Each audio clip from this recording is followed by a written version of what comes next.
feu.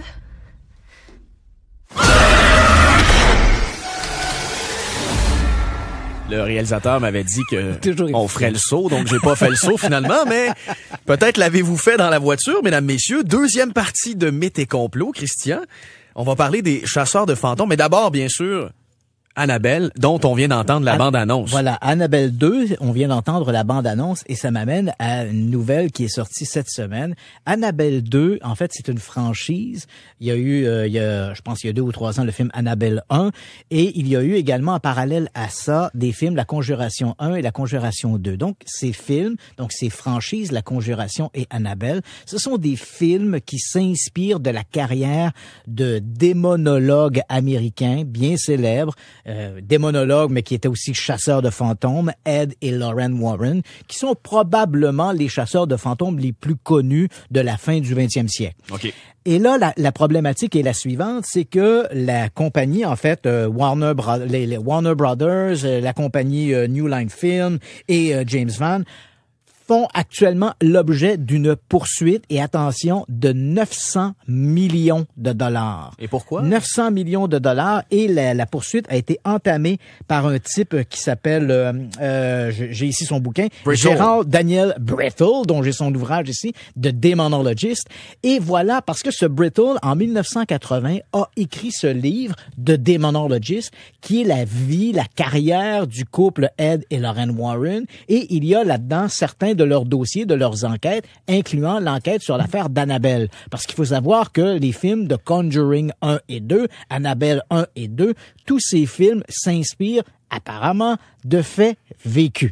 Alors, M. Brittle, lui, il dit, voilà, c'est moi qui ai écrit The Demonologist, c'est moi qui ai les droits là-dessus, et les dossiers que je présente dans mon ouvrage, c'est également moi qui ai les droits, plus même que les Warren.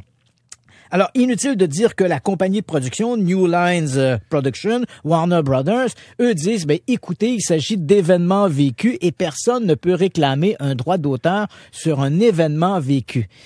Et on ajoute quand même quelques lignes, quelques phrases dans le scénario. Voilà. Et c'est là que ça risque de faire mal. C'est que M. Brittle dit, le problème, c'est que c'est pas des faits vécus, c'est des inventions. Brittle avoue publiquement que tout ce qui est dans l'ouvrage de Demonologist, tous les supposés dossiers des Warren, tout ça n'est que de l'invention. Donc, son livre, c'est une fiction. Voilà. Il dit, on a fait cette histoire-là, on présente ces dossiers-là, ces supposées enquêtes, tout ça est de la frime. Christian, il y a souvent, justement, des fictions où, au début du film, on met à l'écran en blanc sur noir, inspiré de faits vécus, mais c'est faux. Absolument. Et là, mais là, dans le cas présent, on prétend que c'est pas rien qu'inspiré, que ce sont la transposition des faits d'événements réels. Et c'est là-dessus que M. Brittle espère gagner sa poursuite contre Hollywood en disant il n'y a rien de vrai là-dedans, c'est des inventions. Et il qualifie ouvertement Ed et Lorraine Warren d'être des escrocs, des arnaqueurs. Et parenthèse concernant les films où on a des jeunes enfants comme ça, tu sais, les enfants, c'est pur, c'est innocent, c'est nouveau. C'est beau. Et là, tu t'y attends pas. Esprit maléfique. Sincèrement, avec moi, ça marche. Je n'écoute pas, je regarde pas les films d'horreur avant de me coucher. Et surtout, quand il y a des enfants, j'ai vraiment peur. Moi, j'étais un assez bon public. C'est vulnérable. Puis là, moi, j'étais un bon public pour ces films-là. Écoute, le cercle. Je les ai tous vus, écoute. Mais tout ça, bref, pour te dire que c'est la poursuite de 900 millions et ce Brittle, maintenant, accuse les Warren d'avoir falsifié leurs histoires, d'avoir tout inventé, en fait, de A à Z. Et ça nous amène à parler de notre sujet de cette deuxième heure, ces fameux chasseurs de fantômes. Absolument. Et on vous demande, est-ce que vous avez déjà fait affaire avec des chasseurs de fantômes? 514-790-9850, 1-866-790-9850. Vous pouvez répondre également sur mythe au pluriel à cogecomedia.com. Je veux qu'on éclaircissent les choses concernant ces chasseurs de fantômes. Qu'est-ce que c'est ça, un chasseur de fantômes? Pas seulement ceux qui ont fait appel à des chasseurs de fantômes. Je sais que les chasseurs de fantômes organisent régulièrement des visites de lieux hantés et demandent à des gens de les accompagner en échange de quelques billets verts. Alors, si vous avez accompagné des groupes de chasseurs de fantômes, on est intéressé de savoir comment ça se passe. Donc, vous avez les numéros de nous joindre. Écoute, Jeff, il faut savoir que les chasseurs de fantômes, ce n'est pas un métier, c'est une activité, disons-le bien. C'est une activité qui remonte, en fait, à la fin du 18e siècle. À ce moment-là, il y avait toutes sortes, ça a été l'âge d'or un peu du spiritisme, il y avait toutes sortes de phénomènes qui se produisaient. Et c'est également l'avènement des sciences. On commence à développer une approche scientifique rigoureuse et on essaie de documenter ces phénomènes. Et l'un des tout premiers chasseurs de fantômes apparaît aux alentours des années 30 en Angleterre, un type qui s'appelle Harry Price. Il va se donner d'ailleurs le titre lui-même de « Je suis un chasseur de fantômes ». C'est probablement le premier qui va utiliser cette expression de chasseur de fantômes. Il faut savoir aussi qu'à l'époque, la chasse aux fantômes était relativement, disons, modeste. On plaçait sur le sol, par exemple, de la poudre de talc, de la poudre pour bébé. On en étendait sur le sol. On se disait que si le fantôme venait, il laisserait des empreintes dans la poudre à bébé. Et on mettait des fils avec des petites clochettes en se disant, si le fantôme, il passe, peut-être qu'il va faire bouger les petites clochettes. Donc, tu vois, c'était relatif. L'outillage était plutôt modeste. Et ça va d'ailleurs demeurer à peu près comme ça parce que, honnêtement, objectivement, il n'y a aucune référence scientifique qui permet de déterminer, ce que sont les fantômes, s'ils existent, et quelle est leur influence sur l'environnement. Donc, on le dit là haut et fort, si un chasseur de fantômes vous dit que les fantômes perturbent les champs électromagnétiques, font des changements dans l'électricité, la température, ça ne repose sur aucune documentation rigoureuse. Donc, c'est basé sur rien. Puis aujourd'hui, je propose qu'on réfute leurs arguments et qu'on explore les outils qu'ils utilisent aujourd'hui. Et en fait, Jeff, quand tu dis ça ne repose sur rien, c'est faux. Ça repose sur une chose. On l'a fait entendre en début d'émission. Ça repose sur Ghostbusters. Quand le film... Oui, absolument. En 1984, quand Ivan Reitman a décidé de faire Ghostbusters, il s'est tourné vers les milieux de la parapsychologie et il leur a posé la question, comment vous chassez les fantômes? Et à ce moment-là, les gens qui s'intéressaient à ça, les parapsychologues ont dit, écoutez, on met de la poudre de talc, on met des petites fils, des fils avec des clochettes. Et qu'est-ce que on attend qu'il arrive? En fait, l'outil principal était la caméra vidéo. On espérait capter des images qui montreraient un phénomène paranormal. Parce que, et je le répète, les histoires de fantômes qui perturbent les champs magnétiques, la chaleur, c'est de la foutaise. Mais tu comprends qu'Ivan Reitman s'est dit, écoute, je jouais mal mes chasseurs de fantômes avec des clochettes, puis des petits fils, puis avec brandissant des pots de poudre à bébé. Il s'est dit, moi, les inventer des gadgets. Des balayeuses. Et là, on a inventé toute une panoplie, une quincaillerie de gadgets qui reposait sur rien, là. C'était pour les besoins du film. Et étonnamment, et ce n'est pas la seule fois que ça se produit dans l'univers du paranormal, le cinéma va transpirer dans la réalité. Donc, peu à peu, on va voir des groupes de chasseurs s'organiser et se mettre à sortir des appareils, une quincaillerie, mais complètement loufoque. Je t'ai amené ici un appareil, l'outil favori des chasseurs de fantômes, cet appareil, il leur donne un nom tout à fait exotique, un K2. En fait, ce n'est rien d'autre qu'un détecteur de champs magnétiques. Si tu pars ça puis tu promènes ça autour de toi, éventuellement, ça va se mettre à sonner. Et sais-tu ce que ça veut dire? Ça veut dire qu'il y a une perturbation magnétique autour de toi. Ça peut être ton écran d'ordinateur. Ce qui est constant, en fait. Ce qui est constant, ça peut être ton écran d'ordinateur, ça peut être ton portable, mais eux interprètent ça comme une présence d'entité. J'ai même vu un chasseur de fantômes dire que ça, c'était un détecteur d'entité. Et pourtant, c'est dans la trousse de tout bon électricien, un détecteur de champs magnétiques. Donc, c'est une multiplication d'appareils comme ça. On lui donne toutes sortes de noms. Mais ces appareils existent pour de vrai.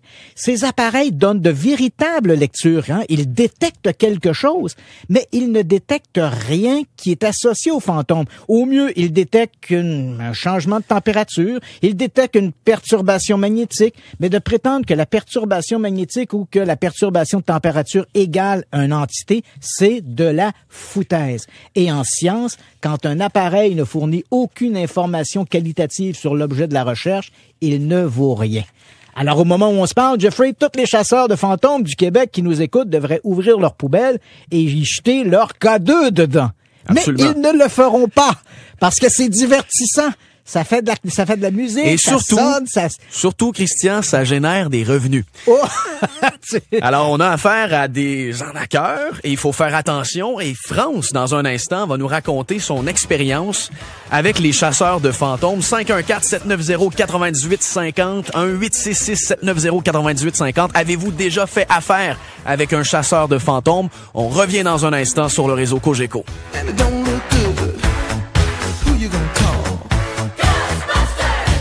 En plein cœur d'un spécial sur les fantômes, dans un instant, on va s'entretenir avec France qui va nous raconter son expérience avec les chasseurs de fantômes. On va également parler à Danny Plouffe, qui est docteur en physique et chercheur à McGill, qui a décortiqué, en fait, qui a essayé les outils qu'utilisent les chasseurs de fantômes. On a fait un test, dit que ça marche pas. On va lui parler dans un instant. Et Christian, je veux qu'on vienne un peu là, sur les chasseurs de fantômes. Avant la pause, j'indiquais que c'est probablement des arnaqueurs. Ouais. Il faut quand même faire une sorte de mettre un bémol. C'est-à-dire que les chasseurs de fantômes, pour beaucoup, c'est une activité ludique. Hein? Au Québec, par exemple, avant l'avènement d'émissions comme Ghost Hunter, les chasseurs de fantômes qui étaient présentés à la télévision québécoise, il n'y avait aucun groupe de chasseurs de fantômes au Québec. Et avec l'avènement de ces émissions, on voit ces émissions, c'est des sortes de télé-réalité. Beaucoup de gens au Québec se sont dit, wow, je pourrais faire ça moi aussi. Il suffit d'aller sur Internet pour pouvoir s'acheter un kit de chasseurs de fantômes. Ça oscille entre 20$ et 500$. Voilà. Donc là, quand tu dis ludique, à ce moment-là, ce n'est pas malicieux. C'est comme jouer le rôle personnifié d'un chasseur de fantômes. Et voilà. Et c'est exactement là la nuance. C'est-à-dire qu'il y a des gens au Québec, moi j'en ai rencontré des gens qui disent, écoute, on ne sait pas si c'est vrai, je ne sais pas si ça existe, mais on s'amuse. On vole le soir, faire des trucs, des espèces d'enquêtes, et on s'amuse. Ne génère pas de revenus avec ça. Ne génère pas de revenus. Puis la problématique, c'est lorsque, et malheureusement, et là, ça devient vicieux. Il y a des gens, crois-le ou non, là, il y a des gens au Québec, quelques groupes de chasseurs de fantômes, qui font leur promotion en disant, nous avons une approche scientifique. Nous sommes reconnus par des autorités scientifiques. Et là, ils s'habillent du manteau de la science. Ils utilisent des équipements pour faire croire que ce sont des scientifiques. Mais entendons-nous, Jeff. Toutes les caractéristiques de l'arnaqueur. Voilà, exact. Et ce n'est pas parce que tu donnes une calculatrice à un chimpanzé que tu vas en faire un mathématicien. Alors, ce n'est pas parce que des chasseurs de fantômes ont toutes sortes de bébelles avec des noms exotiques, le Ghost Sea, le Ghost Box, le Ghost Light, le Ghost Geo, machin. Ça ne veut pas dire que c'est sérieux pour autant. Et quand ces gens-là se réclament de la science, méfiez-vous. Je n'ai jamais vu aucun scientifique, ni au Québec, ni même à travers le monde, cautionner les activités d'un quelconque groupe de chasseurs de fantômes. Parfait. Aucun. On va parler avec France, qui a vécu toutes sortes de péripéties avec des chasseurs de fantômes. Bonjour France. Bonjour. France, vous vous êtes fait proposer des plans, des outils. Bref, on a peut-être abusé de vous. Énormément. Pour 1 210$ en l'espace de 1 mois et demi. Et d'abord, juste pour expliquer là, d'entrée de jeu, quel était le problème? Pourquoi avez-vous fait appel à des chasseurs de fantômes? Moi, c'est arrivé tout bonnement sur ma page Facebook. C'est peut-être un ami qui les suivait déjà, qui m'a envoyé leur lien pour que, juste par curiosité, pour que j'aille voir. C'est ce que j'ai fait parce que ces gens-là font un live une fois semaine. Okay. Puis je suis allée voir, puis j'ai trouvé ça, comment je dirais, intéressant. Comme quand tu loues un film vidéo, ça a piqué un petit peu ma curiosité. Je trouvais ça rigolo, là. Okay. Et puis, par la suite, le lendemain de mon écoute de leur live, j'avais un autre post sur mon Facebook, mais qui venait directement de eux. Et puis, ils invitaient des gens pour une expérience en leur compagnie qui ferait une enquête. OK. Et ça a débuté comme ça. Mais j'ai été sélectionné, comme on dit. OK. Et d'après ce que j'ai pu comprendre, l'histoire a dégénéré. Dégénéré, vous dites ça. Écoutez, je me sens tellement mal parce que j'ai voulu à un moment donné, puis même encore j'y pense, de porter plainte aux policiers. Mm-hmm. Parce que on dirait que je me suis fait avoir comme une dame qui a 85 ans, là, puis elle se fait avoir, à se faire arnaquer par des fraudeurs. OK. Et je me sens victime comme ça. Je suis gênée d'en parler, mais j'en parle parce que c'est pas correct. Mais vous êtes à la bonne tribune, on est sans jugement. Oui, allez-y. Vous parlez de vous vous êtes fait arnaquer dans quel sens? Qu'est-ce qui s'est passé? Ben, ils m'ont, premièrement, le premier message, une fois qu'ils m'ont dit que j'avais été acceptée, ils m'ont envoyé un message en privé pour me dire tu es accepté, donne-nous ton adresse, on va aller te rencontrer. Et puis ça disait exactement dans le courrier, le message qu'ils m'ont envoyé, je le lis ici, là, les lieux doivent rester confidentiels. On prend pas de chèque, juste du cash. Déjà là, j'aurais dû allumer, mais je l'ai pas. Ouais. Ils sont venus chez moi. Bon, j'ai payé le montant qu'ils me réclamaient. Puis c'est pas 20 $. Là. On parle de centaines de dollars. OK. Et puis, bon, j'ai dit, OK, je vais aller avec vous. Mais là, je suis allée. J'ai fait une première enquête avec ces gens-là. Et puis, il n'y a rien qui s'est passé là. Mais j'ai trouvé ça le fun. J'ai trouvé ça intéressant. Tu sais, c'est quelque chose que tu connais pas. Puis bon, tu te dis, tu vas faire ça une fois dans ta vie. Et puis là, peut-être, mon Dieu, 2-3 jours après, ils m'ont relancé, ils m'ont dit, on fait une deuxième enquête. Là, c'est super intéressant. Puis ça, je parle de ça. Ma première enquête avec eux, regardez, moi, la première chose sur Facebook, le premier contact avec eux, c'est le 3 décembre. Oui. Déjà, le 9 mars, je faisais ma première enquête. Puis le 22 mars, je faisais ma deuxième enquête avec eux. OK. Puis là, c'était supposé d'être fantastique parce que c'était un camp de jour pour jeunes. Et puis, il y avait un enfant qui s'est fait enlever dans la nuit. Et puis, l'enfant, ils l'ont retrouvé à quelques kilomètres, puis il était décédé. Apparemment. Toujours toutes les histoires un peu sordides qu'ils accompagnent. On entend. Mais vous mentionnez, on vous a arnaqué de 1 000 $. Ces 1 000 $-là sont passés de quelle façon? Ouais. Après ma deuxième enquête, ils m'ont vendu une espèce d'écouteur des gros headphones là, que tu te mets sur la tête avec une boîte, ils appellent ça Phantom Box, boîte de fantôme. On écoute la boîte à fantôme. Ben oui, avec une lumière qui est dessus, avec une caméra pour filmer à l'infrarouge. Et France, combien coûtaient les écouteurs en question? Oui, pour situer les gens, on a vu des photos, là, c'est des écouteurs comme des écouteurs de radio, là. Ouais. Ils en vendent au magasin du Dollarama. Donc, à peu près quoi, 500 $ pour la seule paire d'écouteurs? Ah, non. Ben, pour les 4 choses qu'ils m'ont vendues, là, c'était 800 $, mais ils me disaient que c'était une valeur d'environ 5 000. Aberration. Et là, France, vous n'avez pas porté plainte? Non. Est-ce que vous comptez le faire? Comptez-vous le faire? Écoutez, je suis une personne qui est excessivement malade. OK. J'ai un cancer et puis d'autant plus, il n'y a pas juste le 800, il y a le 160 $ qu'ils me doivent parce que je devais faire une autre enquête avec eux qui m'ont promis depuis le 25 mars. Et depuis ce temps-là, ils m'envoient des messages en privé. C'est dans 2 semaines, Ils ont toujours une excuse. France, je sais que ça prend beaucoup d'énergie pour porter plainte. Alors, peut-être pas vous aventurer là-dedans, mais un simple appel, juste pour les mettre un peu mal à l'aise. Appelez donc Revenu Québec pour dénoncer ces gens-là. Ouais, mais ce que je me suis fait dire, j'ai vérifié un peu sur Internet leur statut puis tout ça, puis apparemment parce qu'ils étaient enregistrés ou je sais pas trop quoi, et puis ça a été fermé. Ouais, mais en tout cas, François, ils vous ont pas chargé de taxes, là, ils n'ont pas fait de facture en bonne et due forme. Exactement. Ben merci beaucoup d'avoir appelé, France. Je pense que c'est éloquent. Restez à l'écoute. On aura notre prochaine invité. Oui, c'est courageux de vous avoir confié ça. On aura très bientôt avec nous Danny Plouffe, qui est physicien et qui va justement nous parler de ces ghost lights, ghost box et tout le reste.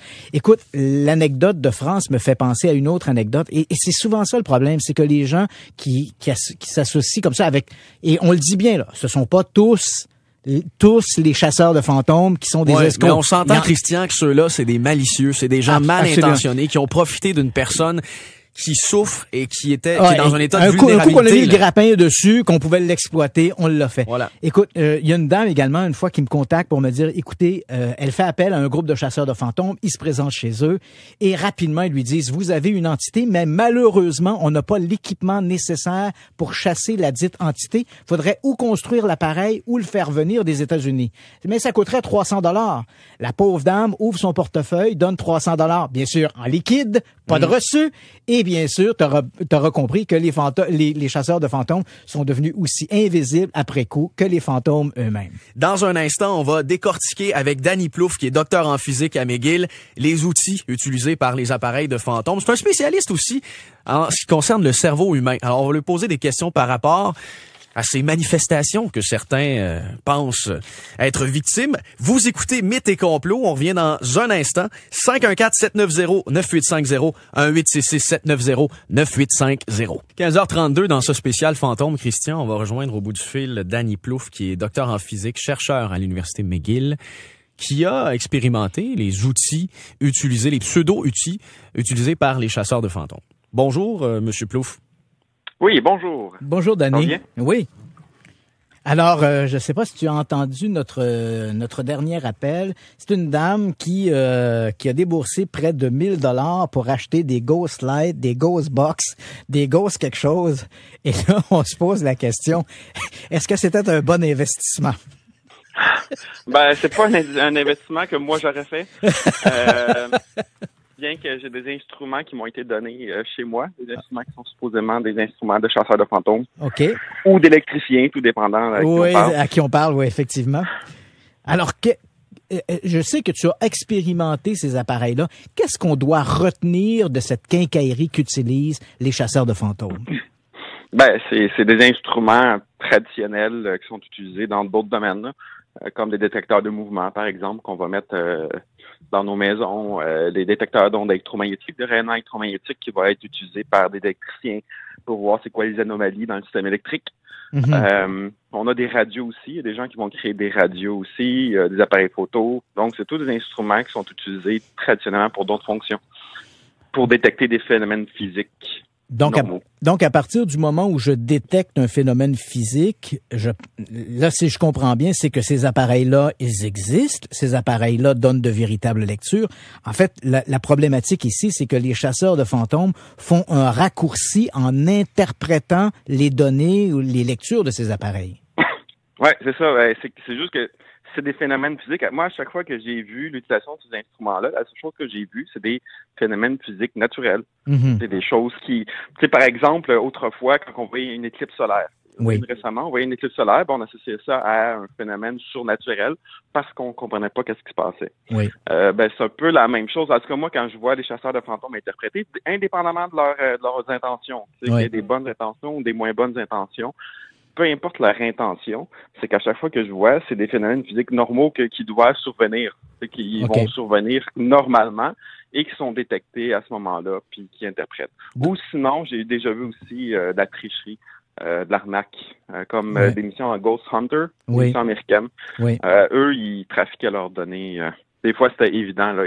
Par exemple, il y a une fois qu'ils tenaient le bouton d'un instrument pour le faire allumer par eux-mêmes, par exemple. Puis ils disaient que c'est un fantôme. Ouais. Et si des gens voulaient se lancer demain matin dans la traque au revenant, est-ce qu'il y a des appareils, selon toi, qui seraient plus valables d'utiliser que d'autres? C'est une très bonne question. Moi, si j'allais faire de la chasse aux fantômes, je pense que j'amènerais tout simplement des caméras. Mm-hmm. Des caméras pour filmer qu'est-ce qui se passe à différents endroits. Je pense que c'est le seul instrument que j'amènerais parce que le reste, il n'y a aucune raison de croire que les fantômes, par exemple, émettent des rayonnements électromagnétiques. Il n'y a aucun fondement. Pourquoi ils se comporteraient comme des charges qui bougent, par exemple? Oui, voilà. Mais en fait, pourquoi ils se comporteraient de cette façon-là? Ça n'a aucun... Physiquement, ça n'a pas de sens. Ouais, et d'ailleurs, c'est amusant parce que c'est en entrée de jeu, c'est un peu ce que je mentionnais, c'est-à-dire que jusqu'à maintenant, cette croyance que les fantômes produisent des transferts électromagnétiques, des changements de température, tout ça relève d'une littérature ou d'anecdotes, mais ça ne repose sur absolument rien. Et c'est amusant ce que tu mentionnes également parce que jusqu'à l'avènement du film Ghostbusters en 1982, les chasseurs de fantômes, on se rappelle les années 70, c'était l'âge d'or un peu de la parapsychologie. Il y avait plusieurs universités qui avaient des départements de recherche en parapsychologie. Je me rappelle, par exemple, l'Université de Californie à Los Angeles, UCLA, avait son propre département. Et quand ils allaient chasser des fantômes, entre guillemets, ils y allaient avec une bonne caméra. Oui, ben c'est la seule chose. Puis même là, c'est le problème, c'est que on est comme pris un peu au piège, là. Que les fantômes existent ou non, c'est comment est-ce qu'ils se manifestent. Puis comment est-ce qu'on fait pour savoir comment ils se manifestent sans savoir d'abord qu'est-ce qu'ils sont. Et justement, on est comme pris à pas pouvoir vraiment les détecter. Parce qu'en fait, tous les phénomènes fantômes là, qui peuvent être décrits, là, tous les phénomènes, c'est toujours des phénomènes physiques. Et justement, revenons à ceux qui se disent victimes de manifestations. Monsieur Plouffe, vous vous intéressez à la question du cerveau. Ma question, est-ce que la peur peut provoquer chez ces gens-là une hallucination? Ben, c'est sûr que les hallucinations existent. Sauf que la question, c'est quand on regarde un témoignage individuellement, on peut pas savoir c'est quoi la cause. Parce que quand on regarde une personne, un individu qui fait une affirmation, ça se pourrait que ce soit vrai. Ça se pourrait que la personne ait vraiment vu un fantôme, mais on ne sait pas. On peut pas le savoir. On peut pas se baser en science. On peut jamais se baser sur une anecdote. Okay. Sur le témoignage d'une personne, c'est jamais valide pour essayer de démontrer l'existence de quelque chose. Okay. Donc, à partir de ce moment-là, la personne fait une affirmation. Ben, peu importe c'est quoi sa nature, qu'elle a vu, je sais pas, un tel phénomène physique qu'on n'a jamais observé avant, ben, il faut tester. Il faut tester en laboratoire. Il faut avoir une façon de tester indépendamment de la personne qui fait l'affirmation.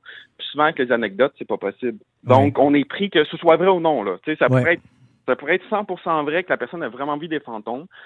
Si on n'est pas capable de tester, ben, on peut pas dire que c'est vrai. Okay. On peut pas dire que c'est faux nécessairement, mais on peut pas dire que c'est vrai parce qu'il y a toutes sortes de, ben, justement, des hallucinations, des mauvaises interprétations. Regardez, allez voir un spectacle de magie. Oui. Hein? Quand vous allez voir un spectacle de magie, demandez à quelqu'un de raconter qu'est-ce qui s'est passé.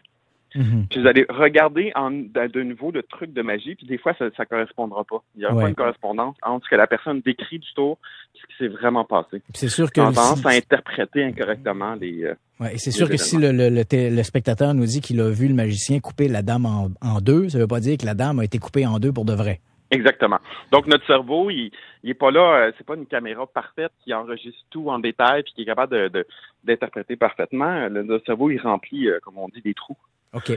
Dans l'information qu'on a, comme il fait avec les magiciens. Fait que quand une personne fait un témoignage, c'est pour ça qu'on peut pas se fier là-dessus, tout simplement. Indépendamment, encore une fois, c'est indépendamment si la personne a raison. Donc, même si c'est la personne en qui j'ai plus confiance au monde, si la personne me raconte un phénomène, ben je peux pas déterminer si c'est vrai ou faux par le témoignage. Du moins en science, quand on a une approche rigoureuse des scientifiques, on peut pas. OK. Et les appareils qu'utilisent les chasseurs de fantômes ne permettent pas de franchir cette étape-là? Ben, en fait, comme je dis, c'est que c'est des phénomènes physiques normaux. C'est juste des phénomènes physiques normaux. Fait que pourquoi est-ce qu'un phénomène physique normal serait l'œuvre d'un fantôme? Oui. C'est qu'il n'y a rien. Tu sais, qu'on nomme un phénomène qui n'est pas un phénomène physique normal qui peut arriver autrement. OK. Puis ce qui arrive, c'est que, par exemple, les chasseurs de fantômes n'ont pas beaucoup de mesures de contrôle. Par exemple, tu sais, des détecteurs d'ondes électromagnétiques. Donc, les K2, par exemple. Oui. Ces instruments-là qui détectent le rayonnement, ben, on pourrait bloquer tout rayonnement externe. Oui. On pourrait bâtir une cage qui ressemblerait à ce qu'on appelle une cage de Faraday. Je ne vais pas aller trop en détail, mais un peu comme son micro-ondes. Le micro-ondes est blindé contre les radiations. Donc, les radiations ne peuvent pas sortir ou très peu. On peut construire quelque chose de similaire pour les ondes électromagnétiques avoisinantes. Puis ça fait en sorte que si un fantôme peut vraiment émettre du rayonnement électromagnétique proche de l'instrument, ben, il traverserait la cage, par exemple, et ça ferait en sorte qu'il serait capable d'émettre son rayonnement, puis l'instrument pourrait le détecter. Ben, ça, c'est le genre de truc que les chasseurs de fantômes feront pas. Ne feront pas. C'est au moins, ça serait une étape de plus parce que c'est pas possible qu'un champ électromagnétique, qu'une onde électromagnétique submerge d'un point quelconque dans l'espace. Oui. Donc, déjà là, ce serait quelque chose qui serait impressionnant. Tu sais, on pourrait pas conclure que c'est des fantômes, mais au moins on pourrait on pourrait dire qu'il y a une anomalie. Ouais. C'est pas un phénomène physique naturel. Monsieur Plouffe, docteur en physique et chercheur à l'Université McGill, merci beaucoup. Merci de ces explications, Danny. Merci beaucoup. OK. Christian, on a, avant d'aller à la pause, 2 anecdotes. Ouais. Une anecdote chacune concernant ce qui pourrait toucher les fantômes au sujet d'aujourd'hui. Ouais. Je vais commencer avec la mienne. Vas-y. Juste te dire ceci. Je crois pas aux fantômes. Oh, vas-y, moi, Jeff. Je crois pas aux fantômes, Oui. mais je vais admettre en ondes, mesdames, messieurs, parfois, lorsque ma blonde n'est pas là, dans le lit à côté de moi, elle est chez elle, par exemple, lorsque je suis seul et que arrive 3 heures du matin, que je me réveille pour aller faire pipi. Ouais. Ça vous arrive sûrement, c'est un phénomène 3 heures du matin. normal. L'heure du diable. Alors, tu sais, il fait complètement noir. Je dors dans la noirceur. Oui. J'aime ça. J'ai pas peur du noir. Mais à 3 heures du matin, parfois, je vais t'avouer une chose. Je laisse la lumière de la salle de bain ouverte pour créer une lueur parce que je sais pas pourquoi, mais j'ai peut-être peur à ce moment-là, pas de phénomène ou quoi que ce soit, pas d'une infraction, d'entrée par effraction, juste pour me rassurer. Mm-hmm. Alors, je vais admettre ceci. Donc, la peur, quand même, est au centre de la discussion d'aujourd'hui. La peur, à mon avis, peut amener les gens à penser certaines choses, à voir des phénomènes paranormaux.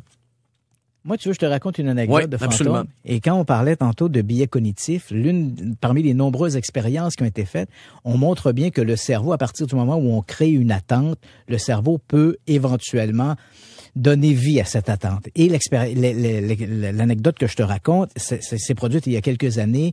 Je me trouvais en Floride avec des amis. On tournait un documentaire pour Canal D, Dossier Mystère, et on visitait une maison hantée. En fait, c'était une grande maison de ferme qui avait été transformée en musée. Donc, je me retrouve là. La curatrice du musée me fait faire le tour. Oui. Et puis, une fois qu'elle m'a expliqué un peu les airs de la maison, elle me raconte que l'endroit est hanté par le fantôme d'une fillette de 3 ans qui est décédée dans la maison à l'époque où c'était une maison de ferme. Et elle me dit que depuis, il y a des manifestations étranges qui se produisent et curieusement, il y a au premier étage une pièce qui a été aménagée comme une chambre du 19e siècle et elle me montre 2 poupées en porcelaine dans un berceau et elle me dit, c'est surtout lorsque les visiteurs touchent ces poupées que les manifestations se déclenchent. Ces poupées n'étaient pas les jouets de la petite Jessie May Saxon, décédée dans la maison, mais c'est comme si de l'au-delà, la fillette avait adopté ces jouets comme étant les siens. Donc, un coup que j'ai fait le tour du propriétaire, la dame me donne les clés, elle me dit, faites votre reportage, et quand vous aurez fini, ramenez les clés à l'hôtel de ville, merci, bonsoir. Alors, dès qu'elle a tourné les talons, je remonte au premier étage, je prends les 2 poupées, je les secoue de tous les bords, tous les côtés, en implorant les esprits de se manifester. Absolument rien. Alors, éventuellement, je remets les poupées au berceau, je monte au grenier où mon caméraman, que je salue, Richard Laniel, qui est peut-être à l'écoute cet après-midi. Donc, Richard Laniel est là à prendre des images et il est dos à moi. Et au moment où je suis en train de regarder vers une alcôve, je sens très distinctement, Jeff, une main d'enfant se refermer sur mon avant-bras. Froide? Est-ce que c'était froid? Je pourrais pas te dire, mais je sentis doigt par doigt se refermer sur ma peau. Et à ce moment-là, Richard Laniel, qui est derrière moi, m'entend. Écoute, j'ai interpellé plusieurs mots saints.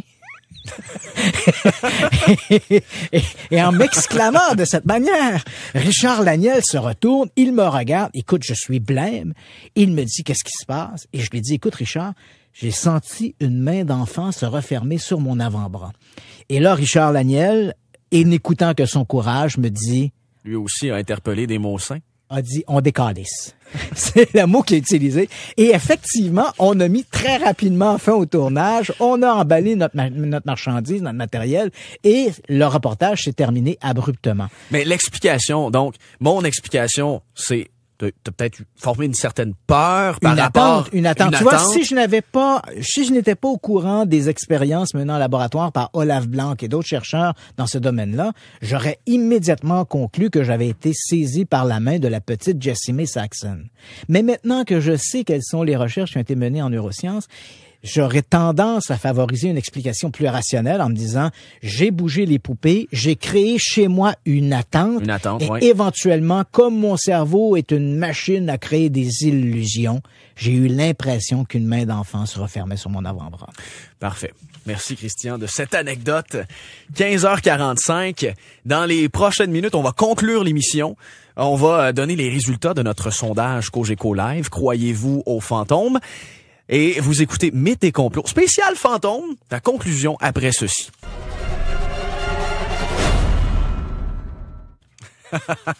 15h48, on va parler d'un biais cognitif dans les prochaines secondes. Juste vous mentionner que sur Cogeco Live, notre question du jour, croyez-vous aux fantômes? Au début de l'émission, 75% s'était prononcé. Oui, on croit aux fantômes. Et vers la fin de l'émission, on est rendu à 65% qui ne croient pas aux fantômes, c'est-à-dire.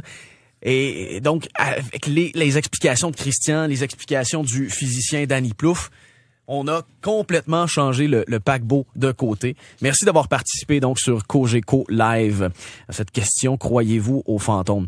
Christian, déjà presque la conclusion. Oui, ben écoute, on a parlé beaucoup de biais cognitifs, puis j'aimerais faire un petit jeu avec les gens. Les biais cognitifs, on en vit tous, hein? Les biais cognitifs. Oui. Notre cerveau, par exemple, n'aime pas l'abstrait. Et c'est pour ça que quand on regarde des nuages, on va voir, par exemple, une figure d'animaux, etc. On veut rationaliser tout. L'une des techniques, une des arnaques un peu qu'utilisent les chasseurs de fantômes, c'est un phénomène qui s'appelle le PVE, hein, le phénomène des voix électroniques. Donc, ils vont dans un endroit, ils ont un magnétophone, posent des questions. Y a-t-il un fantôme ici? Puis là, évidemment, il enregistre un bruit de fond. Ça fait chut. Puis là, à force d'écouter le chut, tu réussis à entendre quelque chose. Mais ce quelque chose-là, évidemment, il y a une attente et ces gens-là vont publier ça très souvent sur YouTube. Et là, ils te disent d'avance ce que tu dois entendre. Écoutez bien, vous allez entendre partez. Fait que là, t'écoutes chut. Puis à force d'écouter le chut, tu vas venir que tu vas entendre partez. Alors là, eux sont convaincus d'avoir capté l'au-delà. En réalité, c'est une espèce, on appelle ça une pareidolie. C'est un biais cognitif et on va s'amuser avec nos auditeurs. On va en faire un biais cognitif. Parfait. J'imagine que les gens qui nous écoutent ne parlent pas le montagnais. Donc, s'ils ne parlent pas le montagnais, dans les années 80, il y avait un groupe au Québec qui s'appelait Cachetin, qui était très populaire. Mais évidemment, pour la plupart d'entre nous, ce qu'ils chantaient, c'était une espèce de charabia qui était indéchiffrable. Avec Florent Volant. Avec Florent Volant et Mackenzie aussi. Et on va faire entendre donc un bout de Chinano, le dernier couplet de Chinano, la dernière mesure de Chinano, et qui, pour la plupart d'entre nous, ne veut absolument rien dire. Et après, je vais vous conditionner à entendre quelque chose. Alors, on écoute Chinano. Parfait.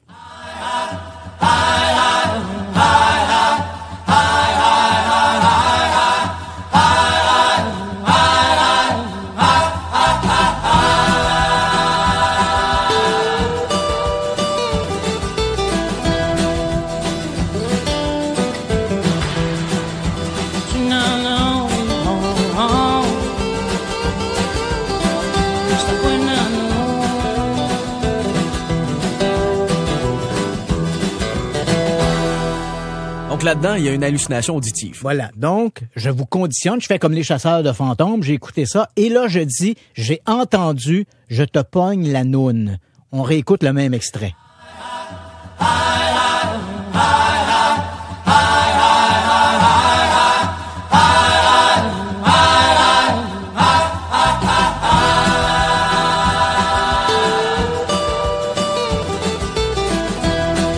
Attention, attention.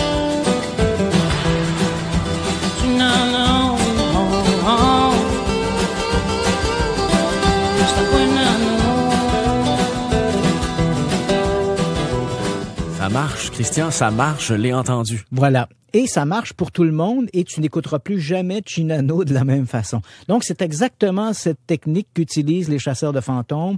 Pour que les PVE, le phénomène des voix électroniques, soit valable, il faudrait qu'ils le fassent entendre à 20 personnes sans dire dans quelles conditions ça a été enregistré, sans dire quelles étaient les questions posées. Simplement faire entendre ça à n'importe qui et voir ce qu'ils en tireront. Et si là, tout le monde s'entend pour dire on entend ceci ou cela, ben là, au moins, on aura quelque chose. Mais de présenter un extrait comme celui-là en disant « Vous allez entendre ceci, écoutez bien », c'est une arnaque de bas étage, c'est de la psychologie qui est de la pop culture qu'on peut retrouver n'importe où, c'est de la psychologie à Saint-Sou.